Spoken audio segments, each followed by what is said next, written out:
안녕하십니까. 홍스 아카데미 원장 홍스장입니다. 제가 이 영상을 제작하게 된 것은 원인은 하나밖에 없어요. 뭐 알다시피 전 세계적으로 현재 그 종이 모형이라는 장르, 소위 말하는 페이퍼 크래프트라는 장르가 상당한 수준에 올라와 있고, 문화적으로나 경제적으로나 그들은 상당한 위치에 있단 말이에요. 또 발전을 거듭하고 있고. 근데 왜 한국에서는 종이 모형이란 자체가 상당히 생소하게 느껴지고, 또는 페이퍼 크래프트라고 하는, 그러니까 소위 말하는 우리 한국말로 좀 번안하자 그러면 종이 조형이죠. 현재 인터넷에 보면 각종 종이와 관련한 협회나 단체들이 아주 많아요. 그런데 정작 이것들을 깊이 들여다보고 나면 종이 조형이라는 덩어리에서 각자 본인들이 취하고 싶은 것을 다 떼내가지고 협회나 단체들을 만든 거예요. 그러니까 큰 뿌리가 없다라는 거야. 기둥도 없고 기본 토대도 없다는 거. 그건 말하는 사람이 아무도 없어요. 왜? 왜곡되어져 있으니까. 그 아주 근본적인 첫 번째 이유가 뭐냐면 종이 접기예요.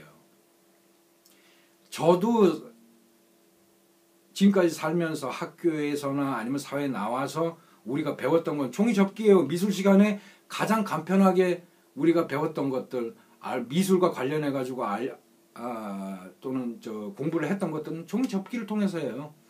그래서 종이라는 재료를 이용해서 이런 것들을 할 수 있구나, 이런 표현들을 할 수 있구나.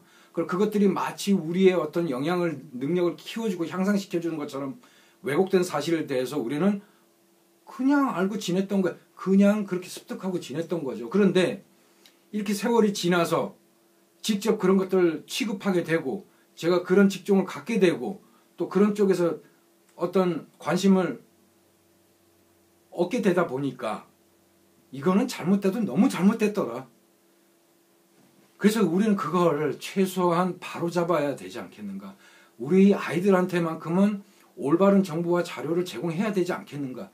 이런 차원에서 홍스 아카데미를 발족시켰고, 선생님 여러분들도 스스로 뭐 이런 것들 몰랐던 사실에 대해서 제가 알려드리고, 또 우리 아이들한테는 올바른 정보와 자료를 제공해야 된다는 사명감 때문에, 그래서 그들이 다음 세대에는 저와 같은 혼란과 뒤처지는 이런 일이 없도록 하기 위해서 제가 이런 영상을 제작하게 되었습니다. 해서 첫 번째 제가 말씀드리고 싶은 건, 종이 접기는 절대로 이제 아이들한테 가르치지 말자.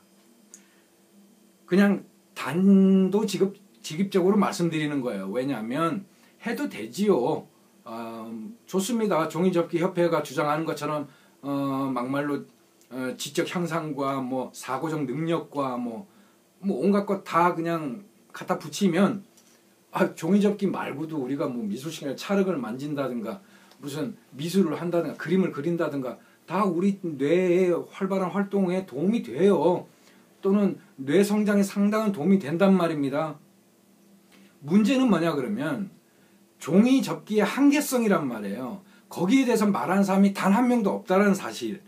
그 다음에 우리가 일제강점기를 통해 가지고 일본에서 들어온 미술 교육, 소위 말하는 생활 교육에 종이 접기가 들어가 있었고, 그것들이 마치 우리의 문화였던 것처럼, 우리가 기원이었던 것처럼 왜곡하는 것은 바로잡아야 한다. 그건 분명한 사실이다. 그는 외국에 나가서 살아보신 분은 더 절감할 거예요. 우리 문화가 아니에요. 우리는 종이를 분명하게 가위나 풀 같은 도구를 사용해서 조형물을 만들었던 민족이란 말이에요. 무슨 종이를 접어요. 에? 종이를 접어서 뭘 표현한다라는 얘기예요. 그런 추상적인 것들? 제가 지금 하고 있는 작업들은 우리 조상님들이 해왔던 가위나 풀을 이용해서 종이를 오리거나 붙이거나 해서 이러한 모형들을 만드는 작업들을 한단 말이에요. 근데 이런 것들이 우리의 종이 기술의 기원이 아니다라고 주장을 해요. 마치 외국에서 배운 것처럼, 외국에서 들어온 것들을 카피한 것처럼 이렇게 표현하는 친구들이 너무 많더라. 정말 미쳐버리는 거죠. 종이 접기는요, 분명하게 일본 강점하에 있은 시기에 일본 교육의 일환으로 들어왔던 것입니다. 그거는 인터넷에 찾아보시면 여러분들 쉽게 찾을 수가 있어요. 그걸 종이접기 협회에서, 소위 말하는 대한 종이접기 협회죠. 80년대 당시, 2000년대 당시 노영희 이사장이 집권할 당시에 그 회장으로 있던 그 그때 그 신문 보도 내용을 보면 어처구니가 없어요.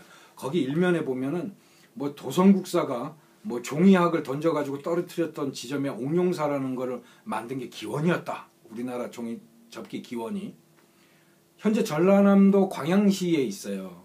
그 옥룡사라는 게 지금은 이제 백계산에 있는데 그거는 도성국사는 실존 인물이고요. 도성국사는 절이나 이런 것들을 건축한 이런 스님이에요.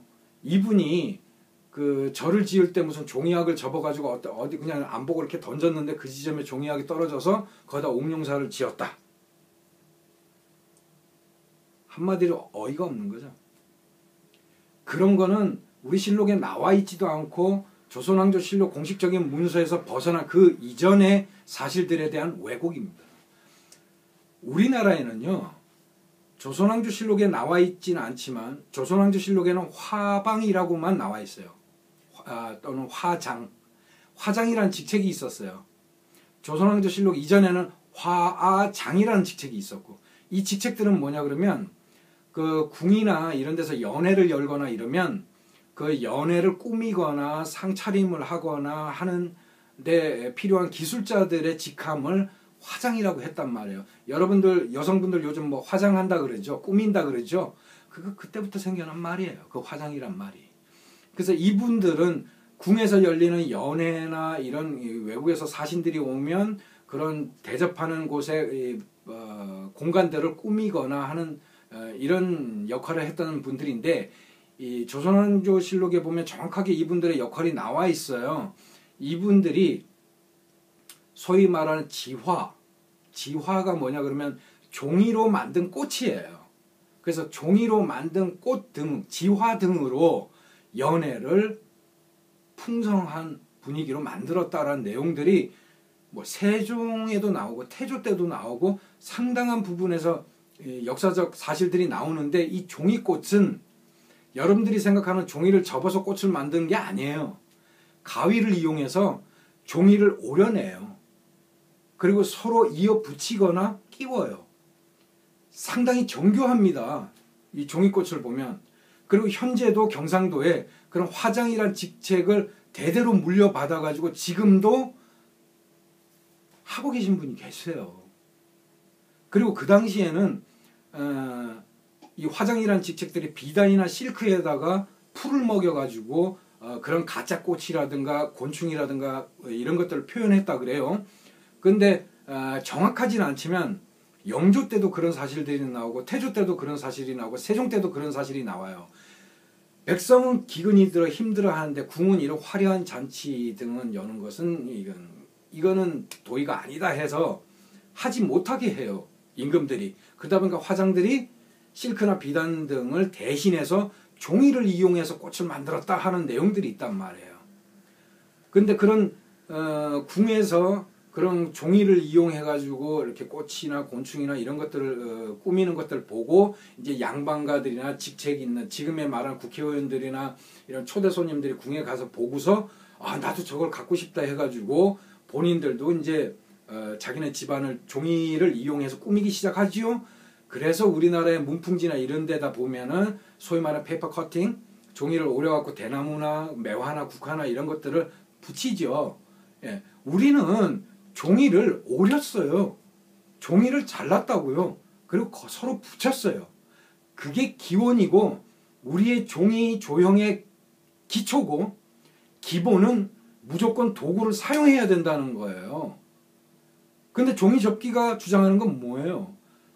종이나 가위나 종이를 풀을 사용하지 않고 종이를 접어 만드는 형태. 일본 협회가 주장하고 있는 그대로입니다. 그래서 이 홍스 아카데미를 통해서는 정확한 우리 종이 조형에 대한 문화와 역사에 대한 자료를 제공해 드리고요. 또 여러분들이 수업 시간에 진행할 때 사용할 수 있도록 홍수장이 직접 이런 필요한 강의들이나 아니면은 종이 조형에 관한 수업 내용들에 대해서 정보를 제공하는 방향으로 이렇게 나가려고 합니다.